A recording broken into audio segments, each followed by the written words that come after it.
Bankruptcy exemptions, what you can keep when you file for bankruptcy. Hi everyone, and welcome back to my YouTube channel, Bankruptcy Basics. I'm Martha Warriner, and today we're diving into one of the most important topics for anyone considering bankruptcy: exemptions. If you're worried about losing everything you own when you file bankruptcy, this video is going to put your mind at ease. The truth is, most people filing for bankruptcy can keep everything they own while still getting rid of all of their debts. Sound too good to be true? Let me explain how it works. Think of exemptions as your allowance. Exemptions are legal protections that let you keep your assets after bankruptcy. Here's the key.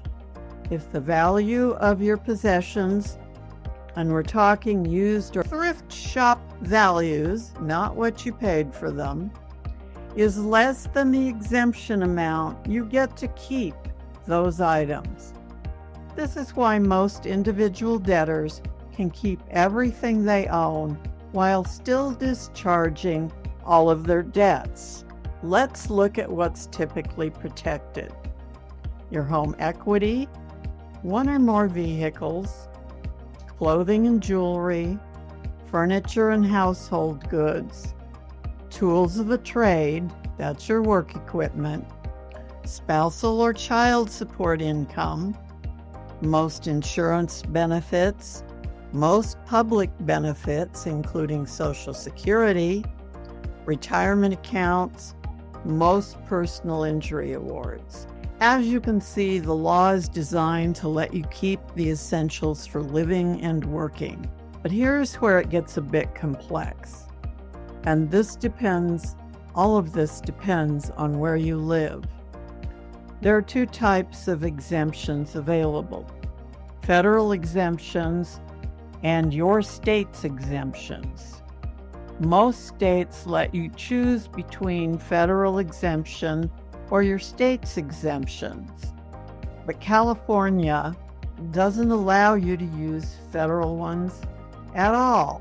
Under federal exemptions, here's what you can protect: home equity, $31,474, cars, $5,025, household goods and furniture, up to $16,850, with $800 per individual item. Retirement accounts, over $1.7 million. Yes, you heard that right. Tools of the trade used for your work. And here's the game changer: a wildcard exemption of $1,675, plus any unused portion of your homestead exemption up to $15,800.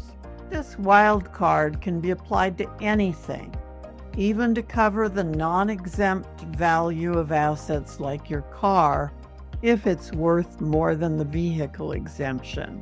If you can't use federal exemptions, you'll use your state's exemptions instead. If you own a home, your state's homestead exemption is probably a lot more generous than the federal one. Take California, for example. They have two sets of exemptions. The first is similar to the federal exemptions, but the other includes California's incredibly generous homestead exemptions.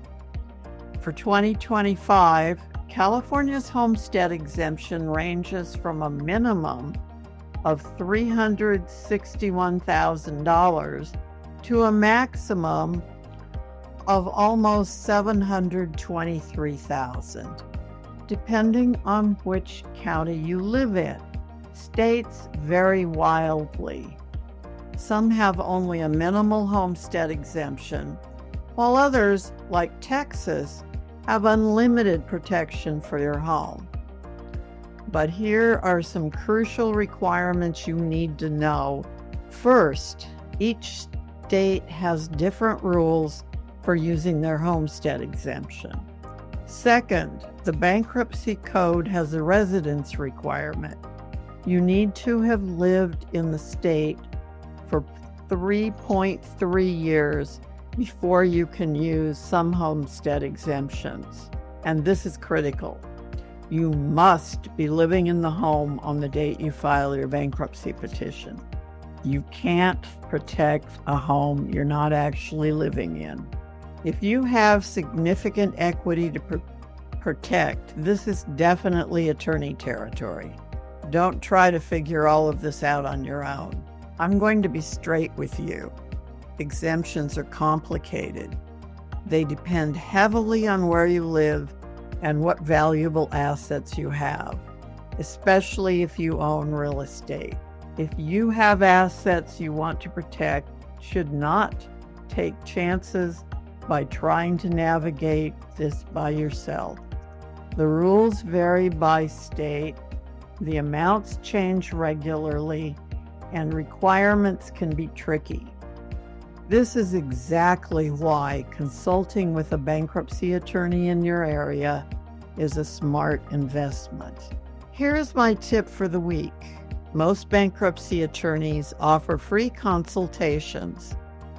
Take advantage of their generosity. A local attorney can answer your specific questions and give you advice tailored to your particular situation. There's also great information online at sites like the Bankruptcy Court's website, uscourts.gov, upsolved.org, and even my website, bankruptcysage.com. But please be careful about taking advice from social media groups. People mean well, but they often don't know what they're talking about. And remember, this video is for educational purposes only. It doesn't constitute legal advice. Every situation is unique. So please consult with a bankruptcy attorney in your area for advice specific to your circumstances. If you'd like to schedule a free half-hour consultation with me, you can call me at 760-409-7705 or email me at martha@bankruptcysage.com.